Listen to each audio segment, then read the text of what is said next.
In his Calabrian series that began with Mediterranea, about the North African refugee influx, and shifted to a Romani community in Chambra, writer-director Jonas Carpignano brought unvarnished naturalism to vivid snapshots of a place where poverty, racism and crime to a large extent shape the social fabric.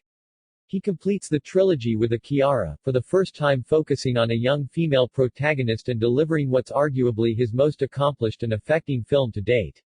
A too-protracted final act notwithstanding, this chronicle of a keen-eyed teen's loss of innocence builds to a shattering climax. Again coaxing impeccably unself-conscious performances out of non-professional actors, Carpignano casts Swami Rotolo as Chiara, who is 15 when the film begins and appears alongside what appears to be her entire family in a fictional narrative. As always with the Italian-American writer-director's work, that story takes time to reveal itself.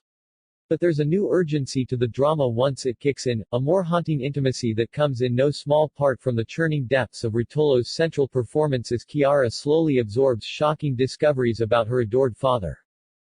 The rambunctious picture of family life that opens the film is instantly engaging even if you're not sure at first where it's headed. Chiara, big sister Giulia and the baby of the family, Georgia, erupt into what seem like frequent good-natured, noisy squabbles while their mother Carmela makes distracted efforts to keep the peace and their father, Claudio, swoops in to soak up all their love.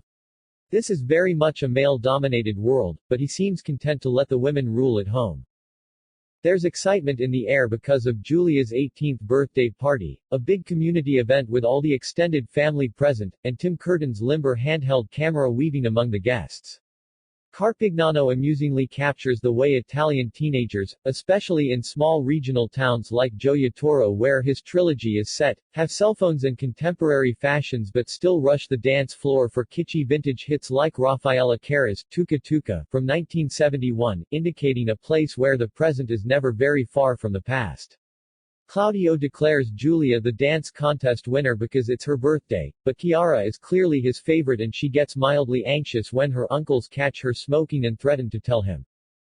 Disquieting notes of tension creep in after the party, enhanced by the ambient hum paired with Ben Zeitlin and Dan Romer's atmospheric score, as Chiara overhears fragments of conversation among her parents and uncles, indicating that something's wrong. That suspicion is confirmed when she witnesses her father's parked car explode in the street outside and her mother is evasive about his whereabouts and the reasons for his sudden disappearance. While asking around for information at school the next day, she sees a news report on her phone indicating that Claudio is a fugitive, suspected of being a major drug supplier with ties to the local mafia ring known as the 'Ndrangheta. Watching Chiara grasp the truth for the first time about the money funding her family's comfortable life, there's an implicit sense of kids being raised to look the other way. Her mother tells her she's too young to understand, while Giulia, who clearly knows a lot more, says not to ask questions. But tenacious Chiara keeps snooping around for answers as a feeling of dread steadily takes root. She finds a bunker under the house with a burner phone and all over town it seems as if people know more than they're willing to say.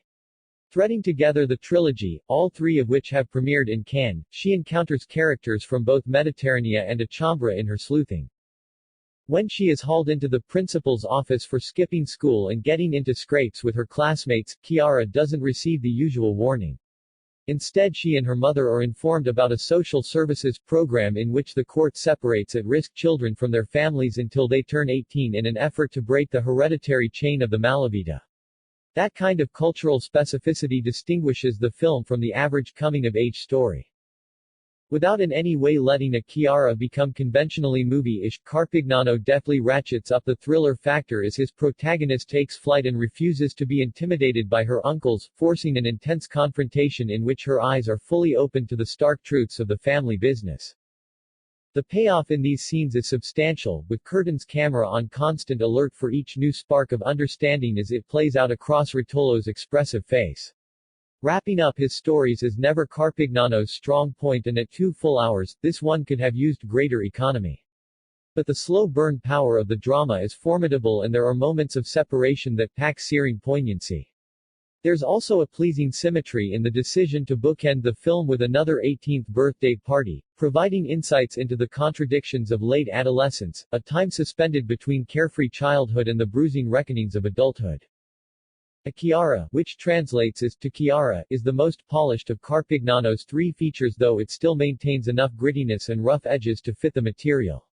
In terms of dramatic impact, it lifts the director's scrappy neorealism to another level, showing him increasingly in command of the medium and physically entrenched in the milieu he continues to explore in fascinating detail.